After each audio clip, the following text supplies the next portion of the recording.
मेरा नाम है राजीव पांडे। मैं आप सबके लिए लेकर आया हूँ एनालॉग इलेक्ट्रॉनिक्स की नेक्स्ट क्लास, जिसमें हम आपको बताएंगे कि एनपीएन ट्रांजिस्टर की जो वर्किंग होती है उसमें आईसी करंट किस प्रकार से निकाला जाता है।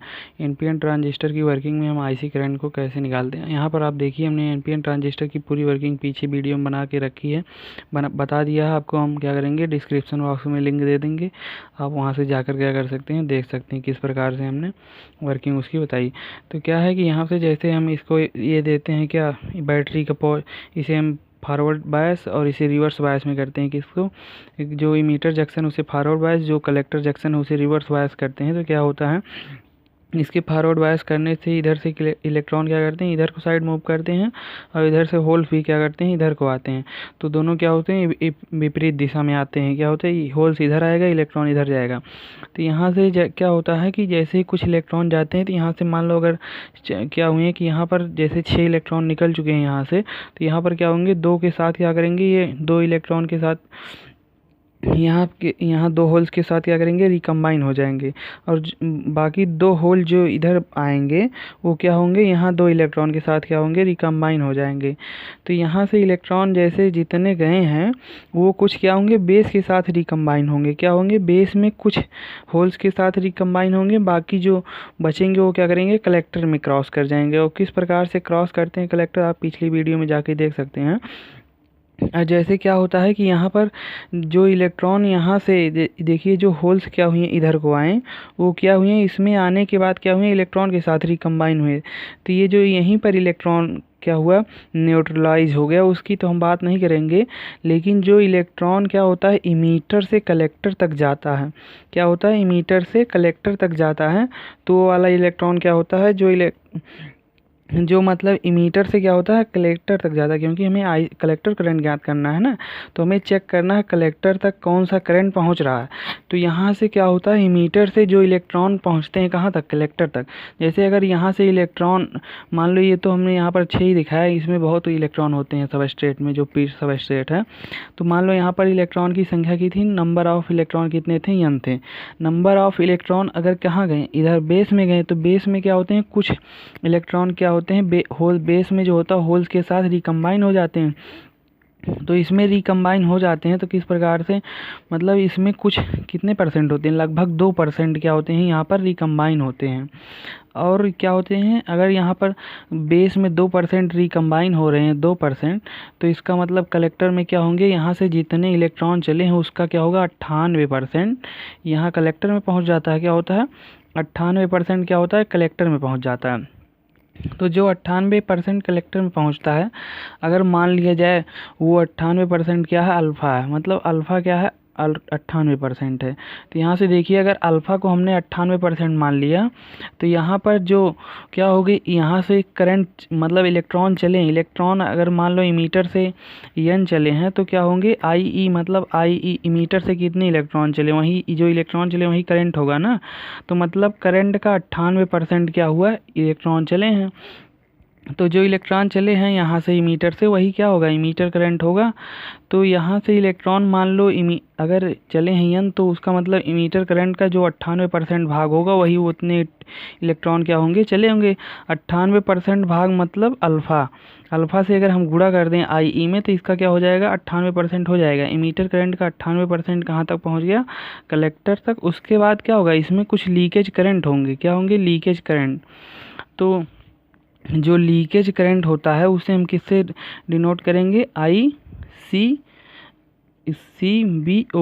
लीकेज करंट क्या होता है, लीकेज करंट कैसे हम मापेंगे, अगर हम क्या करते हैं, इमीटर जंक्शन जो है इसे क्या करते हैं, ओपन रख देते हैं। इमीटर जंक्शन को क्या करेंगे, ओपन रख देंगे। तो इसे रिवर्स बायस रखेंगे, किसको, कलेक्टर जंक्शन को। लेकिन इमीटर जंक्शन को क्या करेंगे, ओपन कर देते हैं। तो यहाँ पर इसमें क्या होता है, एक करंट फ्लो होता है जो कलेक्टर से क्या होता है, बेस की तरफ आता हो। वो कौन सा करंट होता है, आई सी, ये सी है सॉरी, तो ये ICBO, यहाँ से क्या होगा, ICBO करंट एक इसमें फ्लो करेगा, वही होता है रिवर्स सेचुरेशन करंट या लीकेज करंट। तो क्या है कि यहाँ पर अगर मान लो 98% यहाँ तक आ रहे हैं, क्योंकि ये यहाँ पर जो होता है ये लाइटली डॉप्ड होता है, यहाँ पर क्या होते हैं, होल्स की कमी होती है। तो होल्स की कमी होने के कारण क्या होता है, और इसमें जो होता है बेस विड्थ मॉड्यूलेशन, क्या होता है, बेस बिट्स मॉड्यूलेशन और अर्ली इफेक्ट के कारण भी क्या होते हैं, यहाँ पर बहुत ही कम इलेक्ट्रॉन क्या होते हैं, रिकम्बाइन हो पाते हैं बेस में, किसके साथ, होल्स के साथ। तो ये बेस बिट्स मॉड्यूलेशन और अर्ली इफेक्ट क्या होता है, इसको हम आगे आपको नेक्स्ट वीडियो में बताएंगे, आगे आने वाली वीडियो में। तो अभी यहाँ पर देखिए बेस बिट्स मॉड्यूलेशन और अर्ली इफेक्ट और इसकी डॉपिंग क्या होती है, लाइटली होती। इसी कारण से क्या होता है, इन तीनों कारण जो होता है अर्ली इफेक्ट और इसकी जो डॉपिंग होती है वो क्या होती है, लाइटली होती है। इन तीनों के कारण क्या हो पाता है, यहाँ पर 2% क्या होते हैं, इमीटर से आने वाले इलेक्ट्रॉन क्या होते हैं, 2% इलेक्ट्रॉन यहाँ पर रिकम्बाइन होते हैं होल्स के साथ। अगर यहाँ से मान लो कि यहाँ से अगर 2% रिकम्बाइन हुए तो मतलब जो करंट उस मतलब 1 माइनस अल्फ़ा यन इलेक्ट्रॉन क्या हुए हैं, यहाँ पर रिकम्बाइन हुए। अगर हम मान लें यहाँ पर, तब अगर 1 माइनस अल्फ़ा, अगर अल्फ़ा को हमने 98 मान रखा है, 98%, तो एक से अगर हम क्या करेंगे, एक से हम क्या करेंगे 0.98 घटाएंगे तो कितना आएगा, 2% आएगा ना। यहाँ से 0.2%,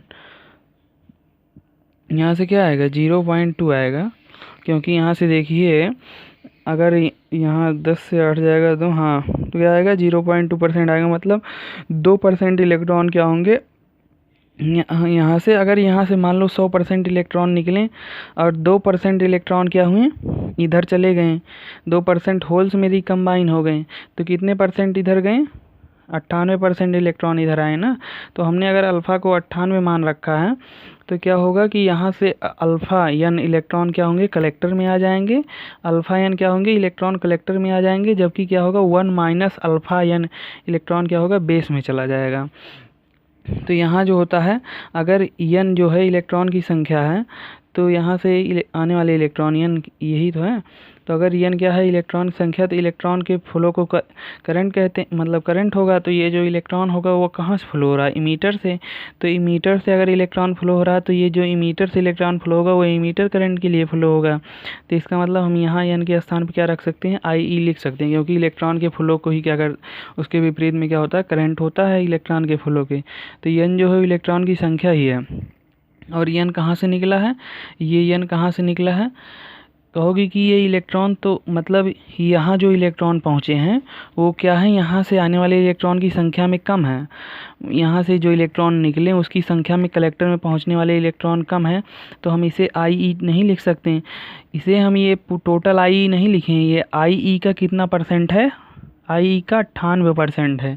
यहाँ पर आने वाली जो संख्या है IE करंट की वो क्या है, 98% यहाँ तक आ रही, 2% क्या हो रहा है, यहीं पर रह जा रहा है। तो हमने अगर अल्फ़ा को 98% रखा है तो यहाँ से IC का मान क्या होगा, हमें किस प्रकार से पता चल गया, मतलब हमें पता करना था कलेक्टर करंट, क्या पता करना था, कलेक्टर करंट क्या होता है, क्या मतलब हमें मिलता है NPN ट्रांजिस्टर की वर्किंग में कलेक्टर करंट क्या प्राप्त होता है। तो इस करंट को हमने किस प्रकार से निकाला, ऊपर आप वीडियो देख लिए, क्या हुआ कि आप जान गए हैं ऊपर वीडियो देखकर। तो एक बार हम फिर से बता देते हैं कि यहाँ से जो हम इसे फॉरवर्ड बायस करते हैं मीटर जंक्शन को, तो यहाँ से इलेक्ट्रॉन जो चलता है वो इलेक्ट्रॉन क्या होता है, ये बेस जो होता है, बेस बिट्स मॉड्यूलेशन और अर्ली इफेक्ट और डॉपिंग लेवल, तीनों का कारण क्या होता है, डॉपिंग लेवल इसकी क्या होती है, लाइटली होती है। बेस बिट्स मॉड्यूलेशन और अर्ली इफेक्ट ये दो कारण, और एक क्या होगा, बेस की डॉपिंग लेवल क्या होती है, लाइटली होती है। इसलिए क्या होता है, यहाँ से चलने वाले इलेक्ट्रॉन का सिर्फ 2% भाग ही क्या होता है, यहाँ पर रिकम्बाइन होता है होल्स के साथ, बाकी 98% भाग क्या होते हैं, यहाँ पर निकल आते हैं।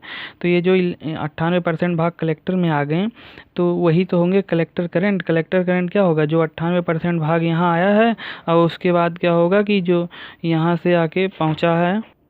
तो गाइस हमें कलेक्टर करंट पता करना था, तो क्या हुआ कि जो इसमें यहाँ से इलेक्ट्रॉन आए हैं और क्या होगा यहाँ पर मतलब कलेक्टर में कितने करंट हैं, तो यहाँ से क्या होगा, कलेक्टर में एक रिवर्स करंट होगा और यहाँ से मीटर से आने वाले इलेक्ट्रॉन जो यहाँ तक पहुँचते हैं, तो कितने इलेक्ट्रॉन पहुँचते हैं, 98% इलेक्ट्रॉन पहुँचते हैं। अगर 98% को हमने अल्फ़ा मान लिया तो क्या हुआ, यहाँ पर जो इलेक्ट्रॉन पहुँचे वो कौन सा करंट था, मतलब यहाँ से चलने वाले जो इलेक्ट्रॉन थे वो इमीटर करंट के ही इलेक्ट्रॉन थे। तो इमीटर करंट जो था उसी का इलेक्ट्रॉन तो था। अगर यहाँ पर इमीटर करंट जो था उसका 98% भाग यहाँ तक पहुँचा है, तो हमने क्या किया, अल्फ़ा को 98 अगर मान रखा है तो आई का 98% प्लस IC करंट हो जाएगा। थैंक यू दोस्तों, आप हमारे वीडियो को लाइक शेयर सब्सक्राइब करते रहिए। नेक्स्ट वीडियो आपके लिए जल्द लेकर आएंगे।